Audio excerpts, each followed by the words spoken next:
My name is Metka, and I was traveling in Brazil 10 years ago, I think, and it happened that we went into one river, like in the Amazon basin, to see some crocodiles and stuff, and we went into the boats, 6 people, and when we came to the middle of the river, like a river that looks like a sea actually, and the boat started sinking.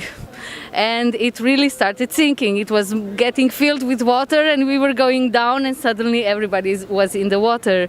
And then we were somehow, looking around what to do, and we started swimming towards something that looked like there is some trees and stuff.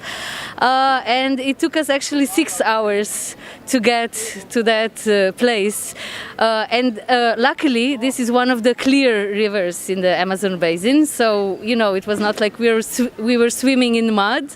But later on, I heard that in this river there was piranhas, that in this river there is caimans. But we were lucky enough not to meet any of them.